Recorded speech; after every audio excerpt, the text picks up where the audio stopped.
Welcome to the Jords FTTV YouTube channel. Today we'll discuss how we went for round 14. So, I would say it should be good, but it's probably not. So, I've just seen my score for the first time. I was going to live react to it, but I stuffed the video up, so I already seen it. But I didn't want to check my score this week because the first 5 minutes of the first game this week was Saints versus the Dogs, and Sinclair and Dale were...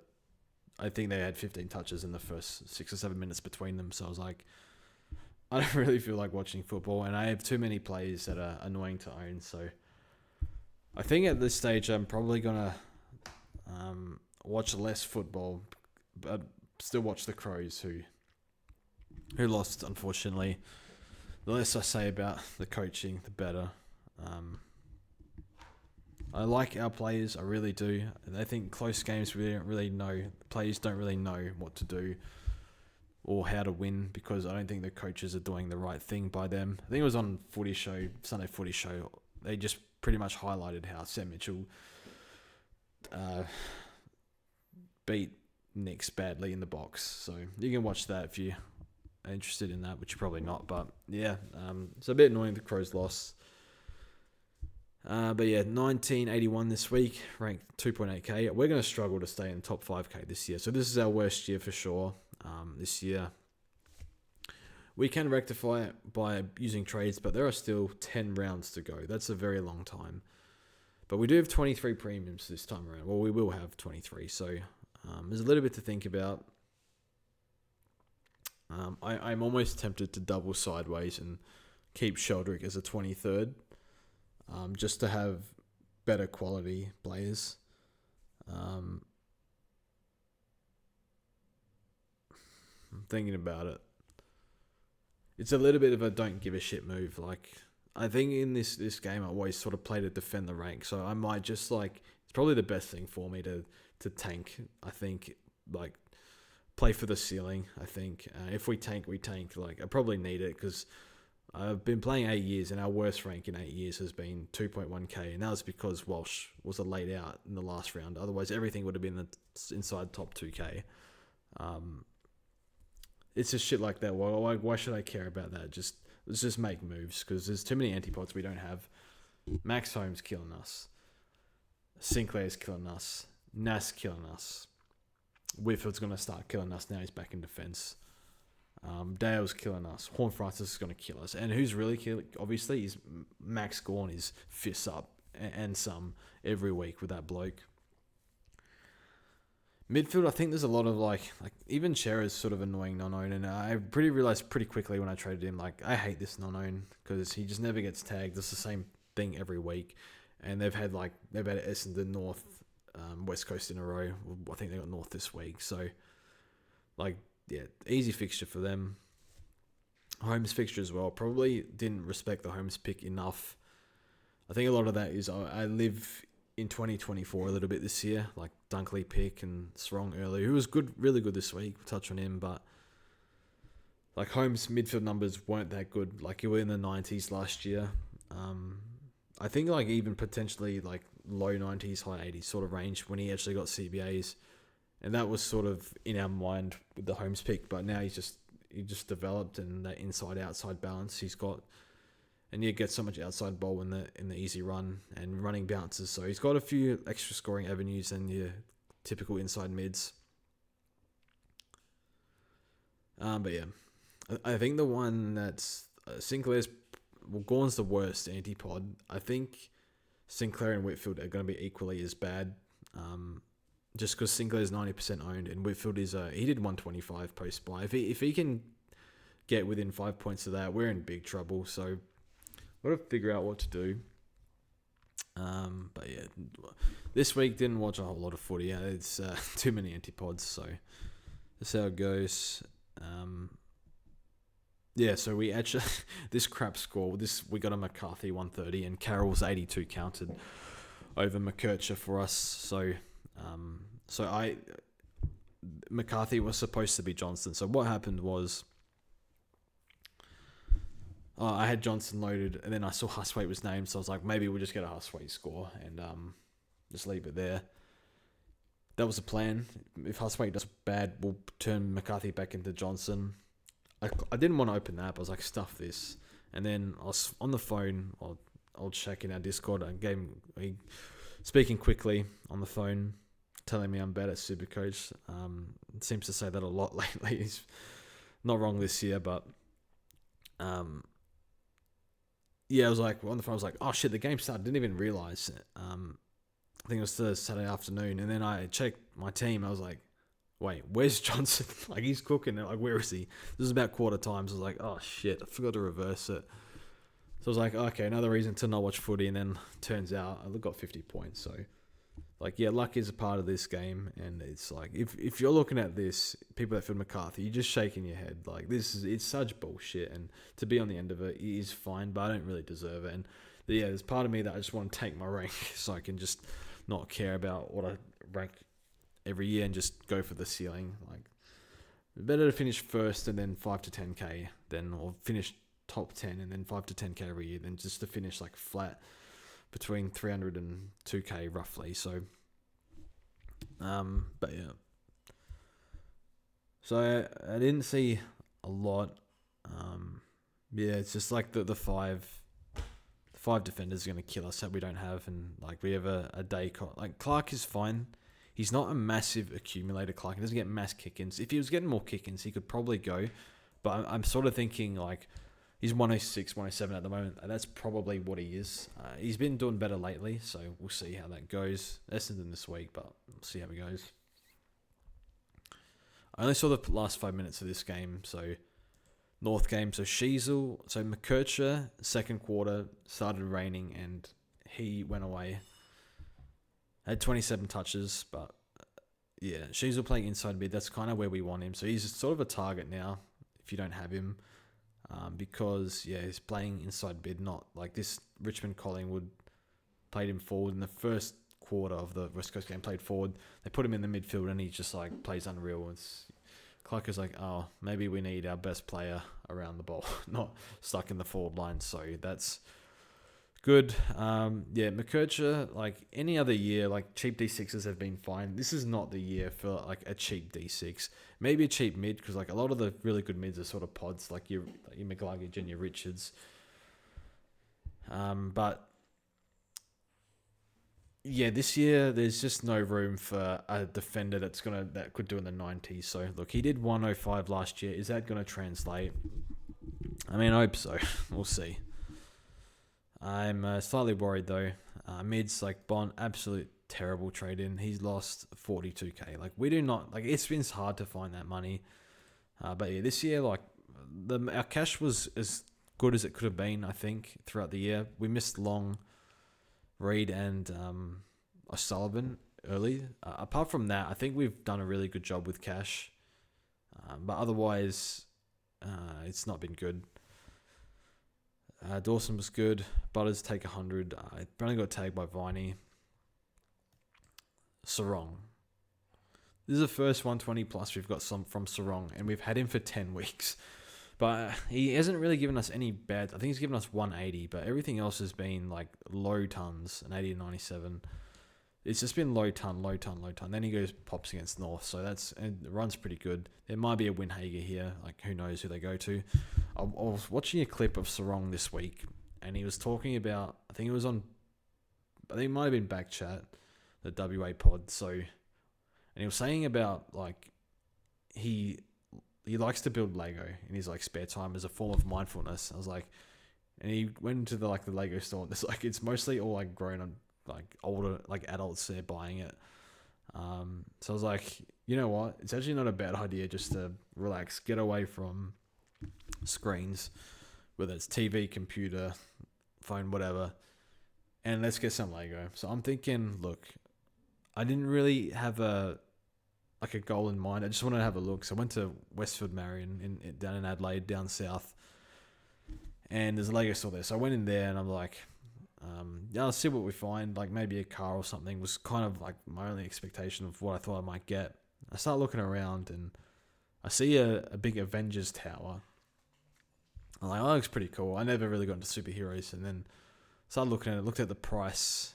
I kind of just stared at it for a couple of seconds. I'm like, This is $900, and it's I'm not sure how high it was, but it wouldn't have been that big. But it was like, I don't know, maybe 70, 80 centimeters tall would be my guess.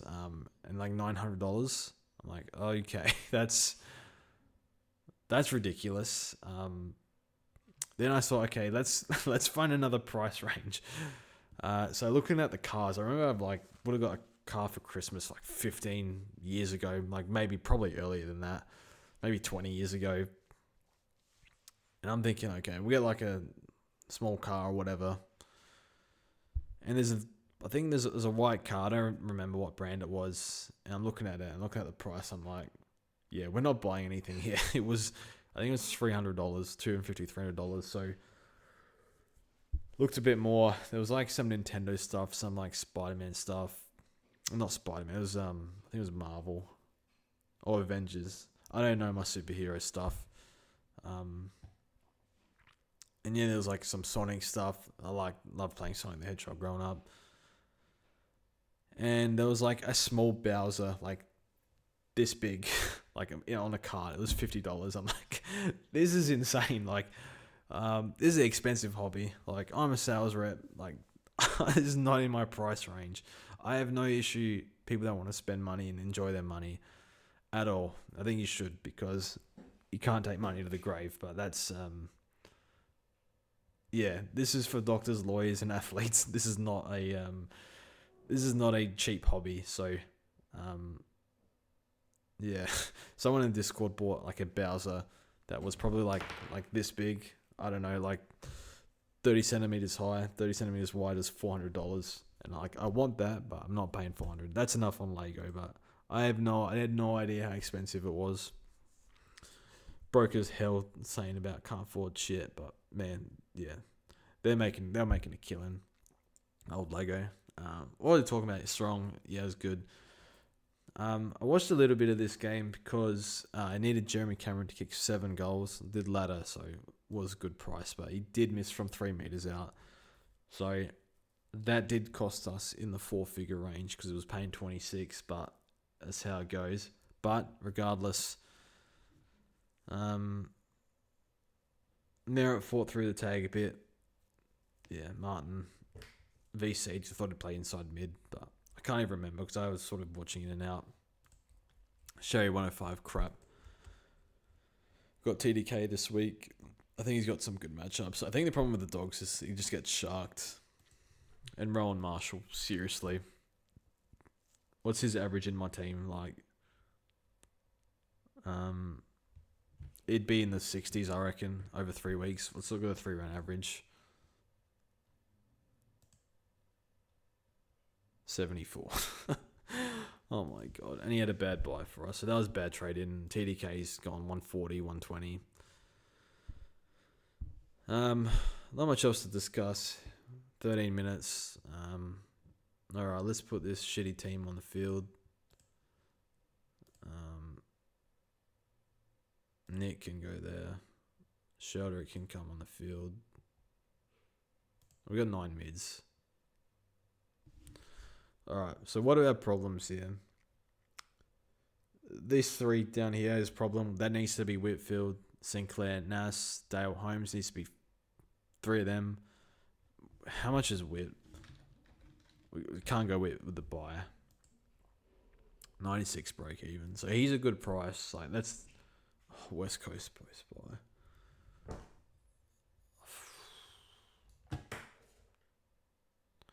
So Dacus we have to keep. We have no choice. So we need an upgrade here, and we're just going to keep McKercher for the time being. I'm not going to jump at Shadows because he scored 60, but to score in line with these Uber defenders, it's impossible because he's a 19-year-old kid. Or 20, I don't know. Midfield on paper is fine. I think Dunkley is the only one I'm probably not sure about because they're moving him around when he's needed, and there's too many mids there. And I had a lucky ratio last week. Rucks, these are our rucks. That's what it is. And our forwards are... I mean, Horn Francis, what's ranking? He's got the buy. He's got Richmond, Melbourne, hasn't he? So Rankin's still playing like 50-50 mid forward, but it does seem that his forward time is just sitting deep forward rather than around the ball, which I'm fine as a Crow supporter, him being used like that.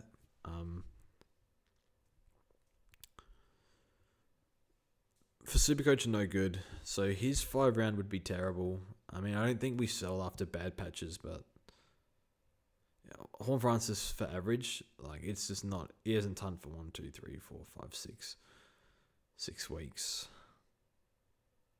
Just watching him, he's horribly out of form. Like mistakes non-stop, clangers heaps. So, and then did get a goal at the end. So I think this could have been a 60.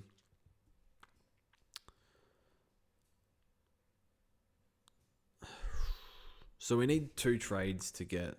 So we're not going to do this week. What's Clark break even? 15. Sheldrick 0. So can't trade them 2 yet. So, oh my goodness. We can't even afford Nas like this. Oh shit. Well, that was the plan. Like, we can't even afford it now.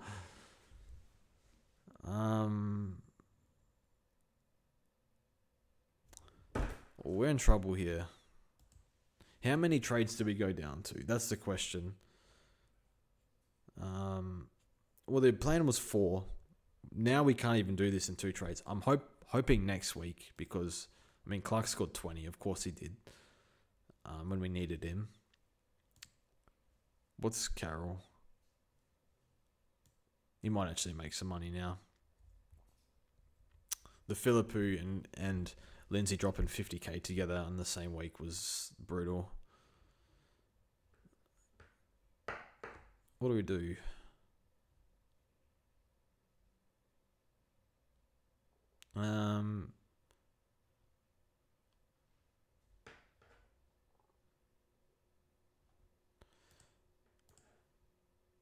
There's no point in trading.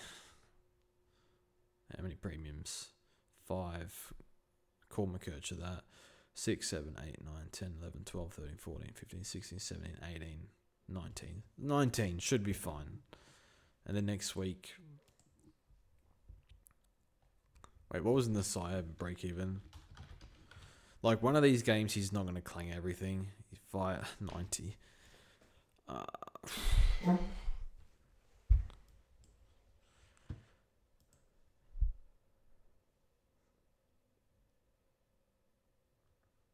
Horn Francis, I think it was 130 break even. He's got that 20 in the system, but he's going to rock it up.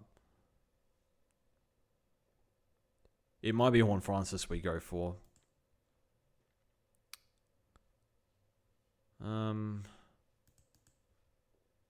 Can we get Whitfield, Nas, and Horn Francis in 4 trades? We would need Clark to score like a lot.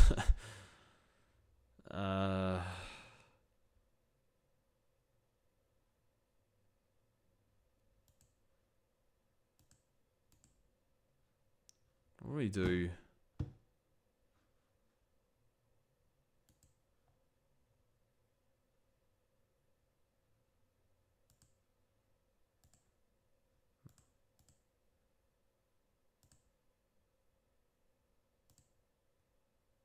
Probably top 6. It's probably like instead of Warner and Rankin, it's probably Jackson and Horn Francis. Probably Kennedy over McRae, just younger, but I'm not really sure with McRae. Didn't even see Petrarca scored 68. That's interesting. I suppose he's pretty highly owned.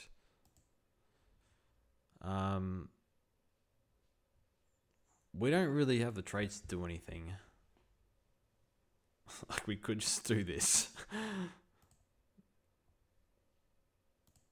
No, we can't afford.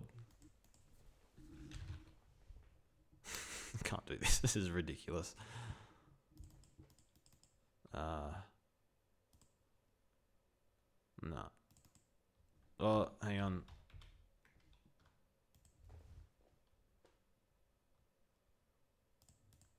We actually could, and that would be dumb. Because that means we have to keep McKercher, and we haven't upgraded Sheldrick.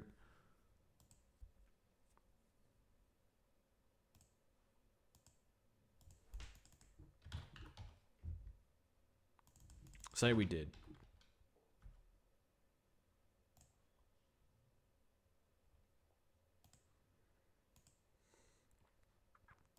We don't have the trades for this, but we're just playing.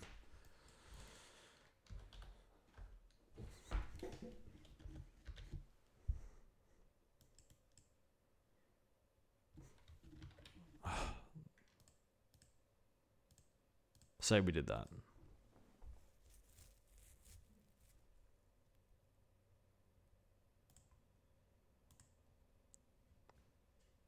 That'd be a defense.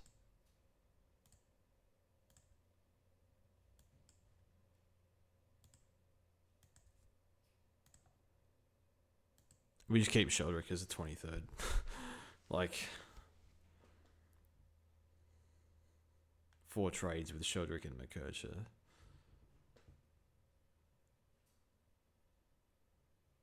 Nah, can't do that. They got the same break even, Nass and Dunkley. Nah, can't do that. I don't know what we'll do, but team looks a lot stronger like that. Buy flips as well with Dunkley.